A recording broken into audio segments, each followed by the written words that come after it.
What would you do if your wife came home before sunrise, carrying a rifle and whispering into an earpiece? The phone buzzed long before the sun was up, pulling me from a restless sleep. For a second, I couldn't place the tightness in my chest. I checked the time, rubbed my eyes, and noticed my wife, Susan, wasn't beside me. She'd been out late again, a pattern I'd tried to convince myself meant nothing. A new message on my phone glowed with an uneasiness that settled deep in my gut. As I walked through the dark hallway, I couldn't help but wonder when everything between us had started to feel so fragile, so distant. I pushed open my son Ethan's door. He was fast asleep, his small chest rising and falling peacefully, completely oblivious. His calm only made the rest of the house feel more tense, more silent. Drawn to the front window, I saw Susan's car creeping into the driveway, headlights off. It was a stealthy, unnatural way to come home. Her silhouette was stiff behind the wheel, her head turned as if she were talking to someone I couldn't see. My heart started to pound. When she finally stepped out, she was carrying something long and heavy, wrapped in a blanket. Fear, cold and sharp, punched right through me. What was she doing? I moved silently through the house, my bare feet making no sound on the floorboards. I could hear her quiet footsteps, the soft click of a door. I needed to understand what was happening, what she was planning. As I got closer, I heard her whispering. It wasn't to herself. She had an earpiece, and her voice held a cold, professional tone I'd never heard from her before. There was no warmth, no trace of the woman I married.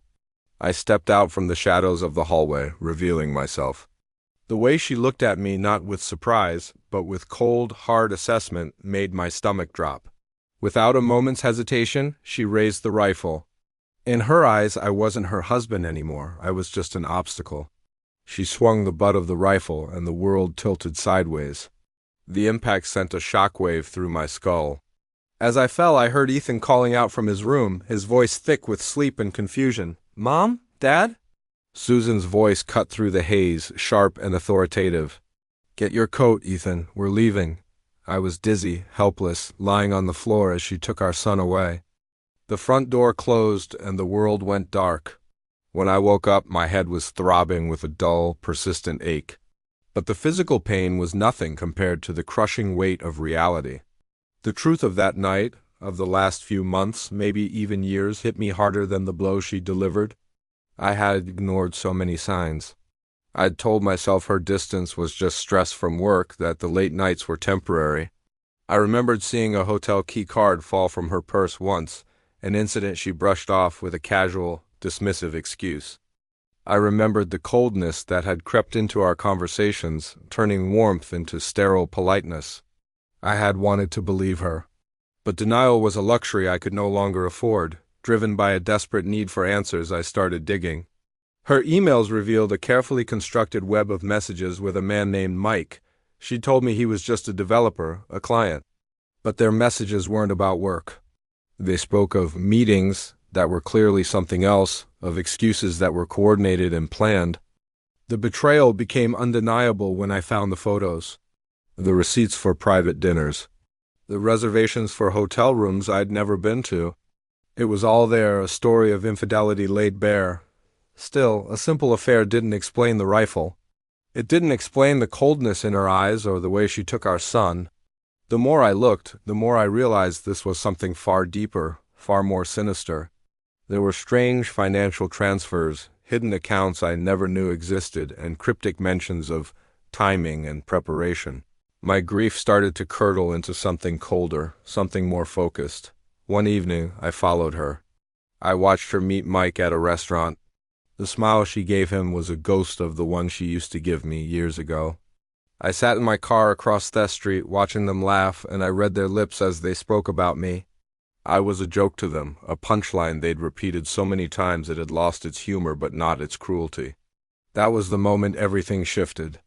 Grief was replaced by a cold, hard resolve. They weren't just planning to leave me. They were planning to ruin me. Their messages laid it all out. They were going to use false accusations to paint me as dangerous, unstable. They were planning to manipulate Ethan, to twist his trust in his own father. They were going to alter financial records to make me look not just unfit, but criminal. I knew I couldn't react with emotion. Emotion would make me reckless, so I became calm. I became calculating. I started gathering everything, every email, every text, every photo. I stored the evidence in places they could never find, never erase. I was patient. Their plan started to unravel much faster than they anticipated. When Susan's first attempt to frame me failed, she panicked. She started leaving the house for hours at a time, claiming she needed space. But I knew she was meeting Mike and their friend, a woman named Karen, to plot their next move. I followed them. I listened. I recorded their conversations as they sat in coffee shops, convinced of their own cleverness. They talked about fabricating bruises, getting a restraining order, and coaching Ethan on what to say. They were so confident, so careless. They truly underestimated me.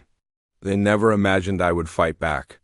The day they tried to execute their plan was the day it all collapsed. When the police arrived, they had a neat, tidy story all prepared. But when I showed them the recordings, the documents, the proof of their conspiracy, the entire narrative fell apart. The officers' expressions changed. The questions they asked Susan became sharper, more pointed. But instead of facing the consequences, Susan did the one thing I feared most. She grabbed Ethan and ran. Mike and Karen went with them, escaping to a remote cabin deep in the woods. But they couldn't hide forever. With help from a friend who understands danger far better than I do, I tracked them down. We moved through the woods under the cover of darkness, watching the cabin from a distance. Inside, we could see them arguing, their panic growing as they realized they were cornered. And sitting alone on a couch, looking small and scared, was Ethan. He was a pawn in their desperate game, confused by the very people who claimed they were protecting him. We didn't storm the cabin with force. We didn't need to. We confronted them with the one thing they couldn't fight, the truth. Cornered and out of options, they had no choice but to comply. They returned Ethan to me safely. The fear still lingered in his eyes, but he was out of their hands. Inside the cabin, the three of them, Susan, Mike, and Karen, sat in silence, the full weight of their actions finally crashing down on them. I listened to their pathetic excuses, their half-hearted attempts to shift the blame. Then I told them exactly what I needed. They recorded everything. Full confessions detailing their plans, their motives, the entire conspiracy, until the truth was set in stone, impossible for them to ever deny or escape.